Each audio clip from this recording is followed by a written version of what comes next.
Let's finish it. Ay, coming in, flex. I just wanna win, LABB, who we running with, 2233, I'm on 10 again, state your name. What is up, everybody? Welcome back to another edition of The Closing Pitch. My name is Spiker Helms, and this is a show about people, culture, and how to create a winning lifestyle. Today's topic is going to be about approach. How are we going to approach this? How are we going to approach? Approaching the approach. What is the approach to approaching approach? I'll just see how many times I was going to say it in a sentence. We are coming off of the road trip. Last episode, we were in a Holiday Inn Express. That's 3 episodes now. Yeah, 3 episodes right now. We're expecting that. Come on, Holiday Inn. Figure it out. Trying to give you a hint. So now we're back into the facility. We have chosen the perch for this episode. That's where we are right now. We are in the perch of the facility, Tigers facility. Yep. And there, if you hear hitting in the background, players are getting better. We start our tournament next week or tomorrow in town tomorrow morning, and then we're back on the road again. So we might have another road trip episode coming your way very shortly. Maybe brought to you from a Hyatt. Well, we can't go against our sponsor. Well, they're not sponsoring yet, so heck with them. Okay. Anyways, what are we gonna do on this approach? How are we gonna actually approach it? All right. You won't say it. So, okay, the topic today, why we are talking about this, is because so many conversations are had around our job, our business, around this topic, okay? And I think, I don't want to discount other businesses or other situations, but I do feel as though a lot of decisions are made and based around emotion in our world, okay? Whether it be from, I have 4 examples here. I have player-to-player approaches, player-to-coach approaches, coach-to-parent approaches, and I have business situations where we can talk about approach. And a lot of times, I know especially in our world, Spike, a lot of those, at least immediate approaches, are all emotional-based, right? Situation example, situation in game, player A, something negative happens to him, umpire doesn't give him a call, or coach takes him out of a game, or whatever it may be. And man, emotions right off the bat are something that can maybe dictate how you're going to go about that next move, right? And one of my favorite quotes is actually from Bull Durham. I looked it up today because I knew we were going to talk about this topic, which is you have to approach this game a little bit of cockiness and arrogance, and you want to play it to where you have fear and arrogance going with you at all times during the game. And the reason I like that quote is because we want the player to be emotional. You want the player to be totally involved into the game, because it means that, excuse my language, he gives a shit. And a lot of coaches love seeing that out of players. Now, where that kind of where you get hurt on that is when you do make communication, or when you are making decisions that are outside the game and you are showing those emotions a little bit too much. You kind of want to walk that fine line of arrogance and confidence going into a game or a situation, because that's what makes you great. I mean, you gotta go to, what's the quote? It's you gotta fake it till you make it. Yeah. And you gotta play above your ability. I mean, that's the only time that you really can excel. But when you have a communication, when you talk about teams, and this is going to go into business as well, is that you have to have a clear mind. You have to take that emotional side of yourself and substitute it with more of thinking and then emotion. Exactly. And I think that's why I know, for us, we have a rule in-house, generally speaking. It's called the 24-hour rule. And it's a rule that we enact all the time where emotions get high, and, you certainly want to say something, and you don't. And we want to give it 24 hours to let calmer heads come, ahead. And something that I've thought about, and it's benefited me when we talk about these situations, is twofold. okay? And I try to tell myself this because you know me, dude. I can get a little emotional. What's my nickname around here? Grumpy Dave. Grumpy Dave. And I get called it by absolutely everybody who works with me. And it's because it's sometimes, we all have bad days. We all have off days. And I get a little mad at certain things, probably madder than I should. And, that's a fault of mine and I need to work on that. But what I've kind of done lately, and it's been a game changer for me in how I have conversations, is one, I want to try to put myself in someone else's shoes. I want to try to understand the perspective and where they're coming from before I ever have a conversation. And then two, from my standpoint, I want to try to figure out how I can win them over in that next conversation.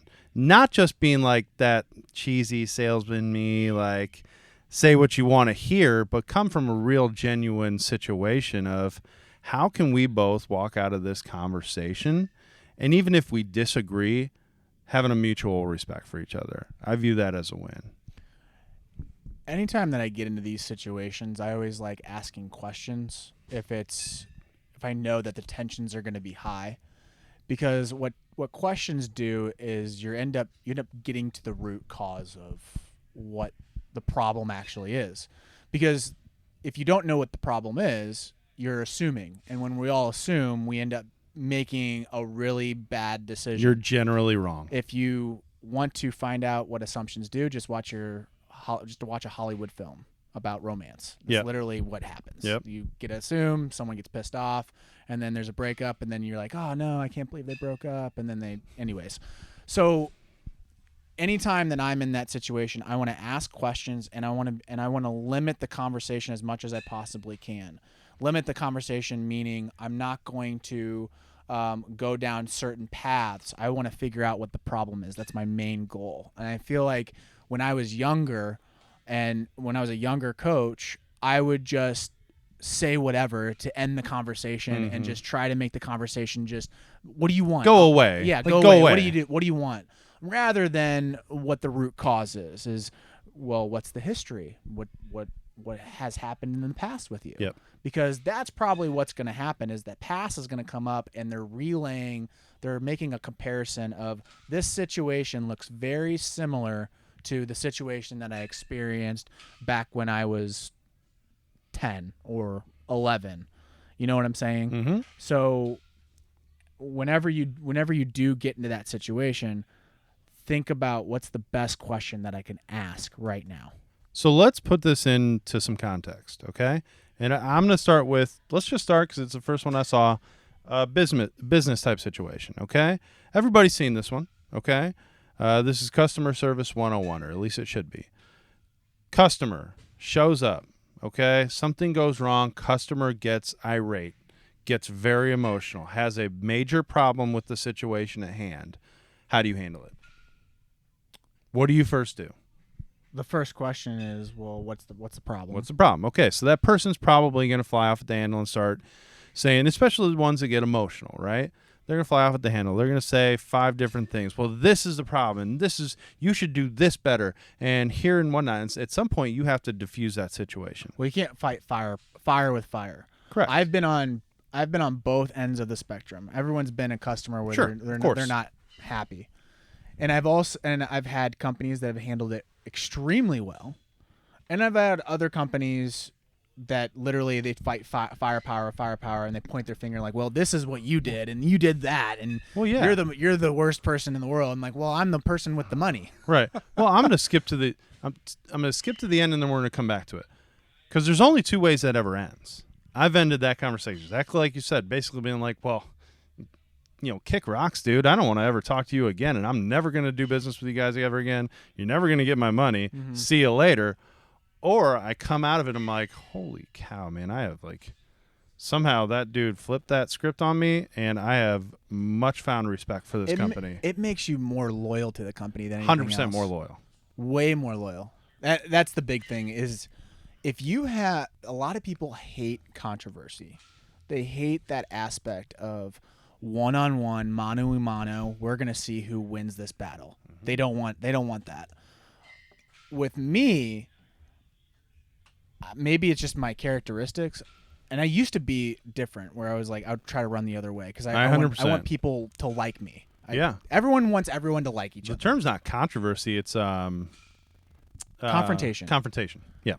And everyone likes to be liked. If you don't, crazy. I can't believe you're like that. 'Cause, Good on you. Yeah. But anyways, when that happens, I try to go into the fire.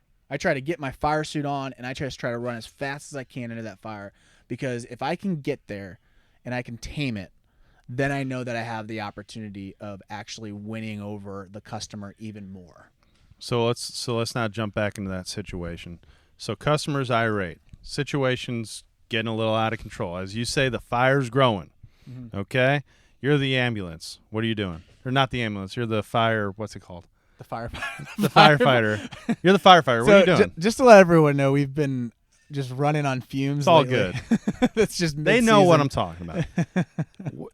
You have to diffuse it somehow. You have to find out. So the first thing I always ask, we ask what the problem is, but I also want to, again, going back to my number one thing, I want to find out your perspective. Yeah. I want to find out what's the root of it. We can understand what the problem is, but where are you coming from? Okay? Mm-hmm. Where is that situation? Where's that problem coming from? Has it happened to you before? Have we caused that before? Normally, people don't just fly off at the handle at the first problem. They fly off at the handle at the fifth or sixth time they see it because they become frustrated. So where did this all come from? And then I think and I'll let you speak on it, but I think at that point, then we start to take a turn on that conversation. That corner starts to happen. And all of a sudden, now we can have a calmer discussion about this. And that's when it starts to really change. You know what's crazy too is it's so hard to hide your emotions in that situation, because again, you're gonna show how you feel. Like if you're authentic and you're a person that is very genuine, it's gonna be really hard for you to hide Absolutely. your feelings. There's gonna be a tell. It could be a quiver. It could be you shaking your head. It could be you looking away to the right or to the It could left. be hands crossed. It could be hands crossed. It's so everything. hard to stop that. I mean, I think the only person that can really do that, like can hide their emotions, is like serial killers. Yeah. So, I mean, I think that's the only way Yeah. you can really do it. But if you're genuine, it's gonna be really hard to show those emotions. But the big thing is don't blow up, because if you blow up, now you have nuclear warfare in front of whoever. It could be. I mean, we had that cornering episode. Yeah. I mean, it could be one of those situations where a parent ends up cornering you, and then you have a nuclear meltdown in front of everybody, and then you just lost respect from Right. everybody. Right. And they had no idea that parent had a problem. Right. And now they know that, oh, there's a problem. It's not rainbows and unicorns anymore. Well, and generally speaking, that's like in the baseball context to your reference, that's when teams implode. Without a doubt. That's when all of a sudden you see that guy 2 weeks down the road. How's your season going? We're done. Why?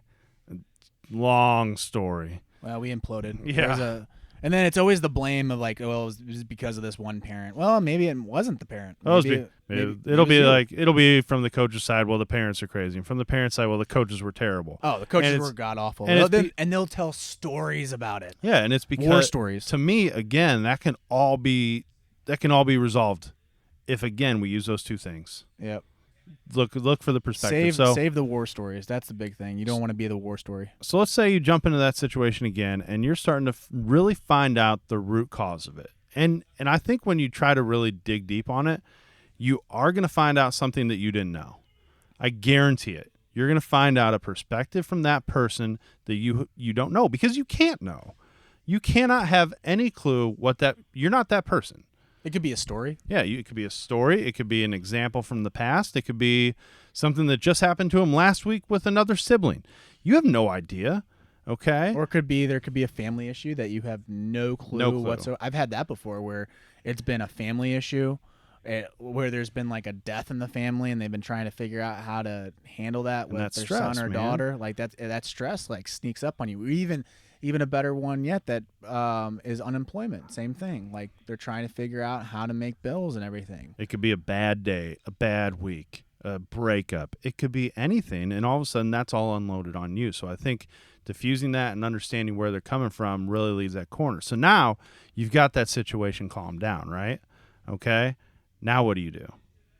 Now you get out your perspective, but you do it from not an attack standpoint.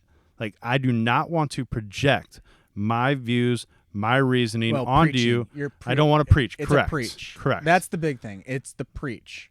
If you, and I've had this situation too, and I've been in the wrong, and I've had it happen to me. That's when I started realizing it. Is when you start having the preachy, almighty, this is how you have to do it. This is what you need to do. I would have done A, B, C, and D, and you didn't do this. Like, well, thanks. I appreciate your armchair quarterback right. perspective. I'll make sure I press the X a little bit faster Right. next time. Right. And so that point, it's not preachy. You have to kind of bring them in.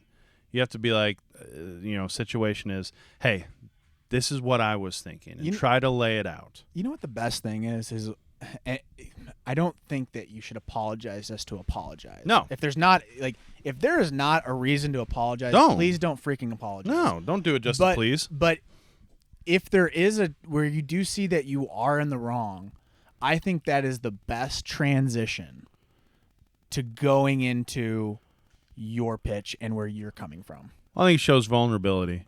Everybody has it. Yeah. They should. But you shouldn't do it if you're trying to please. That's the big correct thing is that because it's a huge problem right now is that everyone's apologizing for everything, and you don't need to apologize because you lose credibility. But in this circumstance that we're talking about, if there is a problem and then you make a mistake, you have to admit that mistake. You have to own it. Yes, you have to own it. Because it's the only way that I think you're going to get that other person back on your side. It's like that. It's like all of a sudden, you're having that conversation. You say, listen, that was totally my fault. That was my mistake. I didn't see it at the start. I see it now. I'm going to own it. 100%. I 100% own that. And you will, I almost guarantee you'll see that other person be like, oh, okay. And then now what you say next is really, really important. That's when you say, here's why I did it. Here's my issue with it. It won't happen again. Here's now how we're going to build on the future on it. Mm-hmm. And then there's an action item after it and how this situation is going to change in the future. And I think at that point is when you really turn that conversation around and all of a sudden you can start building it. Usually when you have someone that is sane, they will admit their own mistakes as well. That's when you start knowing that there's a mutual respect there. When you don't have someone that doesn't realize their mistakes, that's when there's still a rift that you have to figure out. Well, and then there's someone that's never going to admit it. And at that point, which is a problem. And at that point, I don't know how that's salvageable. I think the best thing is to be as respectful as you can and cut cords.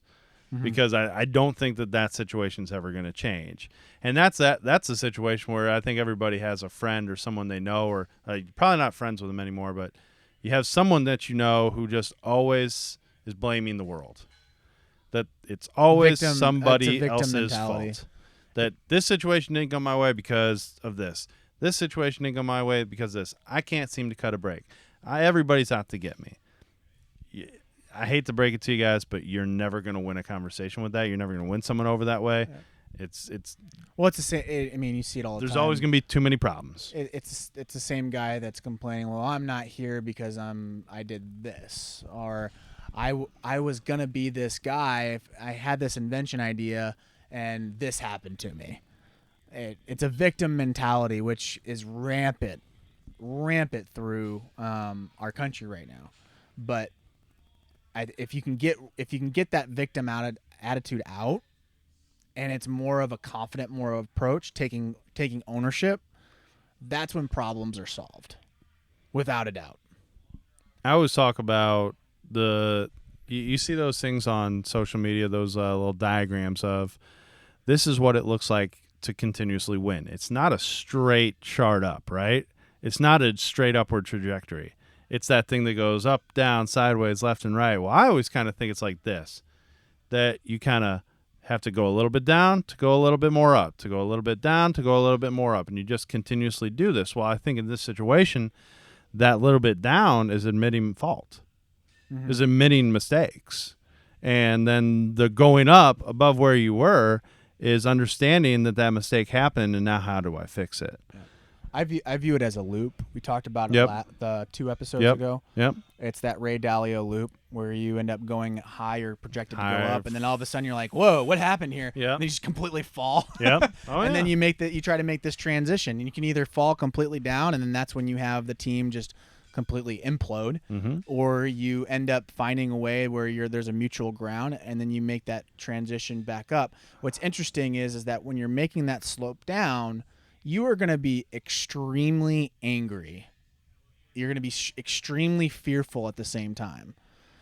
And I'm of the opinion that I think it's great to get that stuff out. You got to get that anger and you got to get that fear out, but not at the expense of everybody else. You have to do it in private. You have to do it with your inner circle. And again, you just need someone to listen to you. So then it's just that you end up learning. And you're like, you know what? Because you said it in the beginning of the episode. I was angry. Then I started thinking about it, and then I start making this transition where I start moving back in the right direction. So if this is you listening, think about this too. Think about yourself and your example and who you are. If you are a guy who continuously does that loop like we talk about, you probably got 1 million people in your court ready to go battle for you. You probably got 1 million, in our situation, 1 million players who would just at a moment's notice drop a dime, be there for you. You got 1 million employees, you got 1 million people around you who will be there for you because you're mature. You show a very good sense of maturity. You're willing to admit faults. You're willing to learn from them. You're willing to grow. That's how you keep doing it, and you do that loop. If you're a guy sitting at home or a girl or whoever, and you're looking at yourself and go, I don't know if I have anyone in my court right now. I don't know if I have anybody who would go to fight for me. They might show that they like me a little bit, but I don't know if they'd really dig deep down. Think about how you react in these situations. Think about if all of a sudden, have I handled that situation wrong? Have I maybe gone overboard on certain situations? And if I ran out of people to fight with? Because that might be the case. Because I can tell you, and again, I think a big part of this podcast is that we talk about people who do it successfully over and over and over again and learn from their playbook. Look at those types of people, man. They are surrounded by people who will go to war for them at all times. And I think That's why the successful people are successful. It's not because they were daddy's little boy and they got a trust fund. That trust fund can be spent like crazy and they lose everything. One of my neighbors is like that. And he's now making this. He's a really good story. Like I told him when I saw him the other day, I was like, "Man, you should totally write a book. Like you're an unbelievable success story." And he's still climbing right now. But anyways, I think from a standpoint that you have to understand that you're gonna fall, and you just gotta figure a way to come back up. And I just think you bring so many people into that story. Everybody wants to hear that story, man. Everybody wants to be associated with someone like that. Because we can all look at ourselves and we can all say, dude, I failed, man. That situation, I was wrong. We can all look at that, right? But if you're continuously wrong at it over and over and over and over and over and over again, that's on you. There's no solving that situation.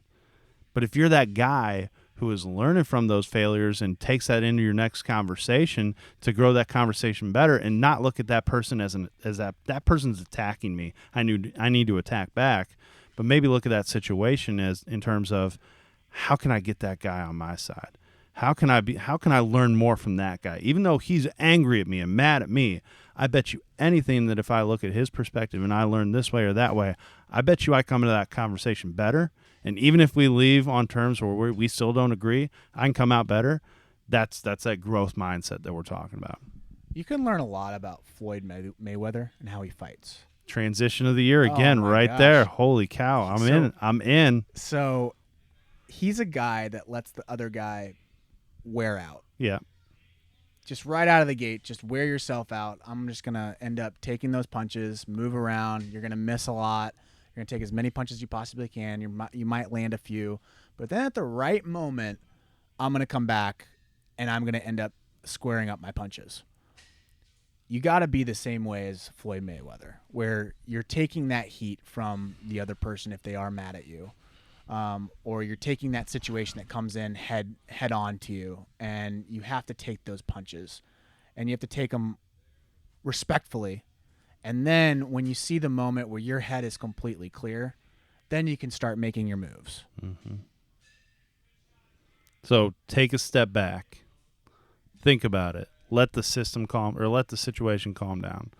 Because here would be my closing pitch on this topic, because I think we've talked a lot on it. We're already going into the closing pitch. Are we? No, I wanted to ask you about the whole player and coach scenario. Oh, we'll go. Because, sorry, I jumped the gun. jeez. I just saw a transition. It's over. All right, let's just shut You're up. the only one who can do transitions here? Let's just shut off the mics. Good I got to go God. get my food. Oh, my gosh.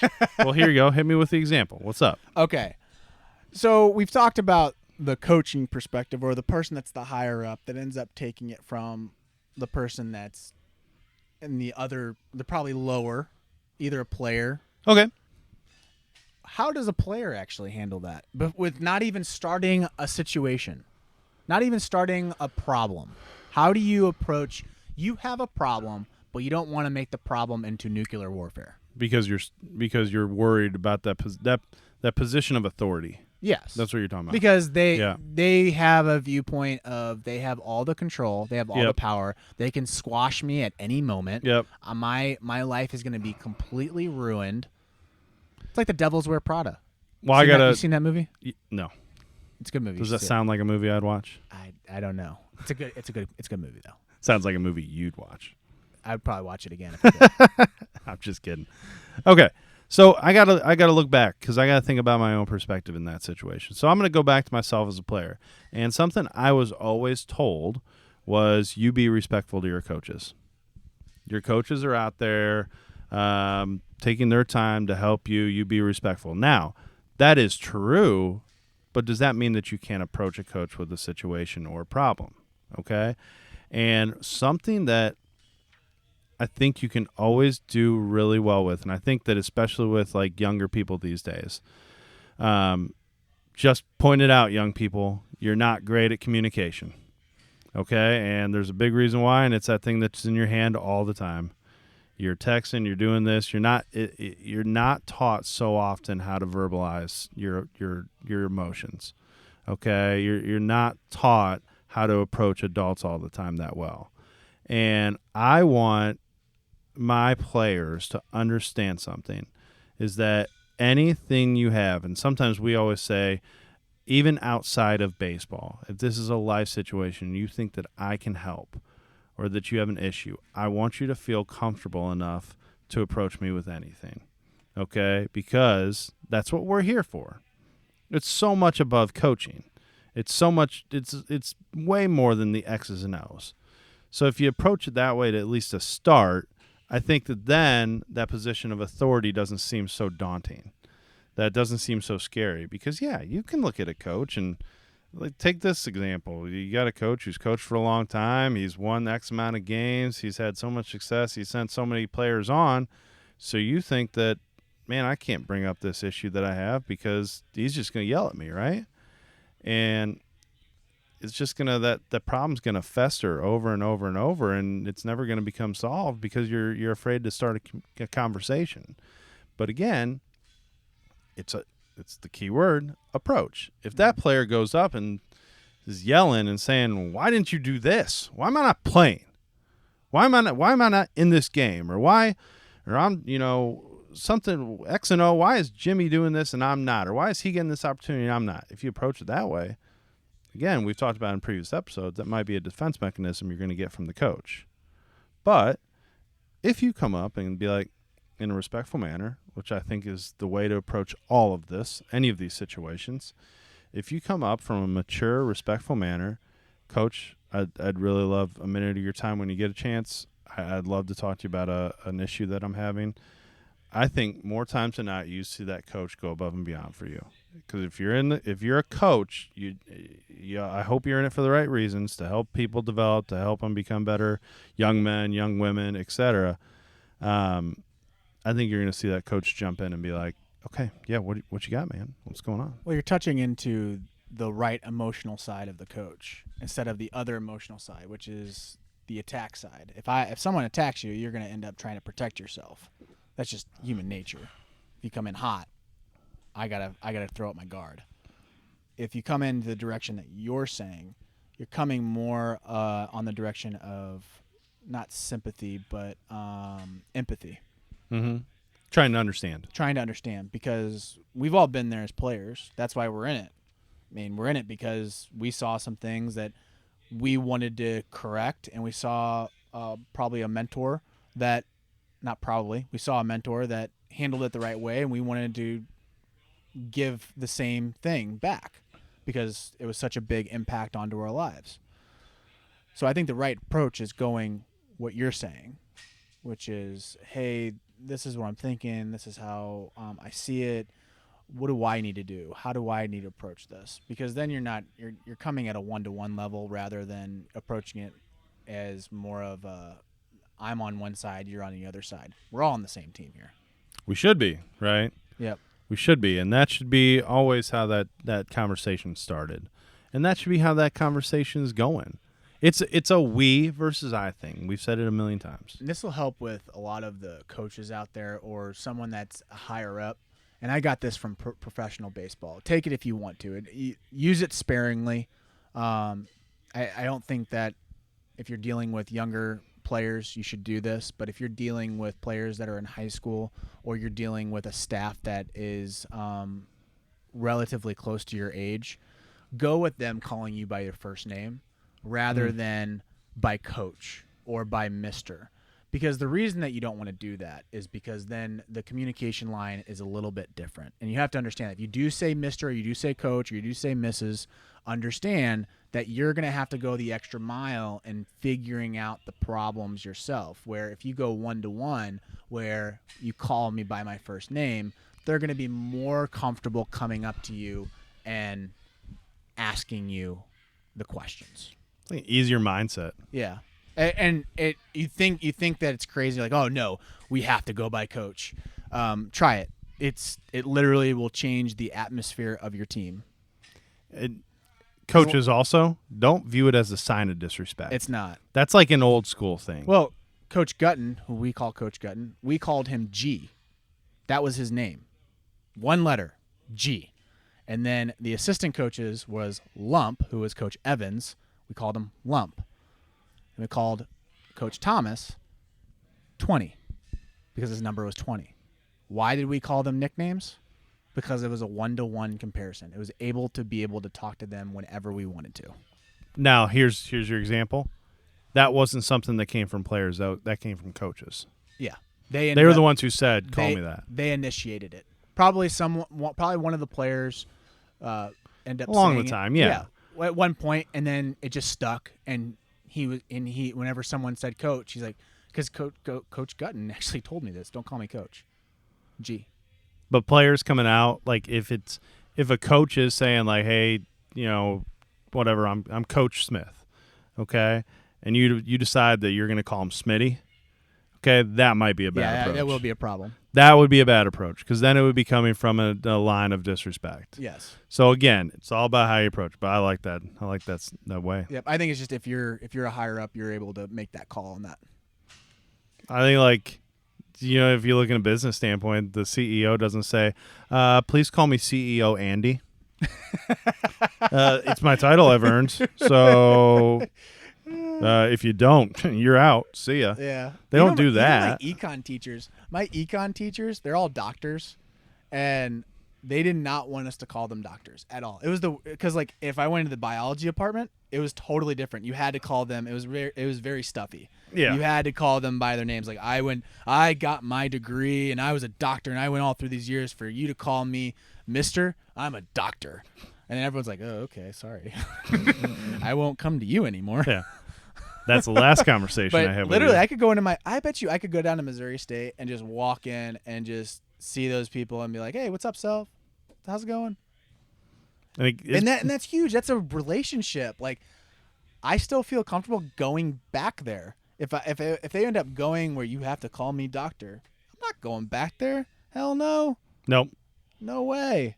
Never. You would never go back. So that again just goes back to how you handle all those situations. I'm a big believer, again, we say it again, I say it a lot, stacking wins. And if you continue to stack those and people feel that way, feel that comfortable about it, the conversations change, the doors open, you'll gain so much more knowledge from that person and ultimately end up, helping you too. Guaranteed. Do you want to do your closing pitch now, Dave? 10 minutes later. Okay. Yeah, so when we're talking about approach, I think just a key thing that's always helped me, and it's very simple. And I didn't do this very well at a young age, and it's something that I talk about nonstop with my players. I try to use myself as an example more than anybody because I was totally dictated by emotion. My situations were all emotionally driven. I was very, very bad at it. I would fly off at the handle. I was just an emotional cat. So something that I didn't learn until I got a lot older, and I still haven't learned all the time, and I'm trying to get better at, is whenever that situation arises, a problem, controversy, whatever it may be, try your best to take a pause and a step back. Try to make that decision from trying to understand where that person's coming from, their situation, their past, their background, their perspective on it, and then start to attack the problem. That will always help. I view human interaction as sport. And what I mean by that is a baseball player goes into cages and they work on their swing. I view that every single day that you end up going up to somebody, you're working on your craft to be better at communicating, better interacting. And once you're able to do that and you get enough reps under your belt, that's when a lot of awesome things happen. And when I first started out, it was way back in high school and approaching coaches. I actually started back in 8th grade when my dad was starting to get away from coaching me. Mm-hmm. And he started teaching me, you need to go up to coach. You need to talk to him. You need to, if you have a problem, make sure that you voice that problem. And you have to approach it this way. And again, I made mistakes. And there was a lot of fear going into talking to a higher authority person. I had a lot of respect for them. And when I would deliver that, it wouldn't come out as clean. And if you're not willing to approach that, how do you know to get things done? How are you going to be able to go up to that higher authority and being able to pitch them the right way to where you can get things that are a win-win scenario for you, but also for them and for the team? And I don't think if I would have done that in 8th grade, I wouldn't have been able to go up to Coach Gutton when Coach Gutton said, you're not going to switch hit anymore. You're just not going to do it. And also, you're going to go to the outfield. I wouldn't have been able to go to him and say, hey, can I get a meeting? Go into the meeting, not once, but also a second meeting, and try to resolve the situation. Say, hey, this is what I'm thinking. Give me another shot. And again, we disagreed. He said, Spiker, you're probably not going to start. Just going to say. If I didn't go have that meeting and I didn't approach that him as an authority figure, I would have been sitting on the bench and wondering, man, Coach Gutton hates me. And when in all reality, it was I had no idea what the rules were. I had no idea what the landscape was. So I couldn't make the moves that I needed to make heading into my first year at Missouri State. That was the benefit of having those reps early on. And I failed. There were some times when one of the best stories I have is when I was playing for a summer organization and I approached the coach the wrong way and I ended up not playing that much during that year. Probably I told you this story, Dave, when we were driving. Yep. I had maybe 6 times on the field and my parents paid over $10,000 for this season. And I only played a handful of times. But I think what happened was it was a huge learning moment. It was probably the best investment that I've ever gotten, my parents have ever given me, was that human interaction between me and the coach. I still disagree with him. I still don't like him. I still think I don't have a lot of respect for him. But I also know that when I look at that, I didn't handle it the right way. And it was good because that was my practice for when I needed to approach my junior college coach, my spring high school coach, my summer college coach, all the authority figures in my life. you said it so perfectly here, and I'm going to sum this up. You said look for the win-win. Yeah. And I'll even add a little context, or I'll add a little phrase to that. Don't just look for the win. And here's what I mean by that. If you're just looking for the win, you're only looking from yourself. You're only going to get your point across. Look at it from the win-win. Yeah. How can you both win from that conversation? How can you try to understand each other better so future conversations are better? And then how, if that all goes to plan, how can that relationship can continue to grow? Yeah.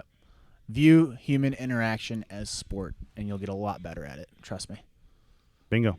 All right, guys, that is the episode of The Closing Pitch. Thank you guys so much for listening. If you're a new listener, welcome. This is a show about people, culture, and how to create a winning lifestyle. My name's Spiker Helms. Across from me is David Birkby. We are national directors at the Rawlings Tigers. So please hit that subscribe button. We'd love to have you be a repeat listener. If you are a repeat listener, please give us a review and also share this episode. If there's something in this episode where you're like, hell to the yeah, whatever Dave just said is just freaking awesome. I can't repeat it verbatim to my friend, so I'm just going to send it to him. Do it. And if you go back in the last episode, you can even find my phone number and text it to me. So there you go. Thanks, guys, for listening. See ya. Thank you for watching or listening or both to The Closing Pitch. If you would like to get your closing pitch featured on the show, we use a podcasting app called Anchor where you can submit your statement or question via audio. Or what you can do is comment in the comment section of this post. We also accept direct messages. Please give us the A-OK if you do send us a DM to use your statement or question on the show. Last thing, please give us a review on your platform of choice. 5-star preferably, and we value your opinion, and this allows us to reach more people. Thank you for listening, and we will catch you in the next episode.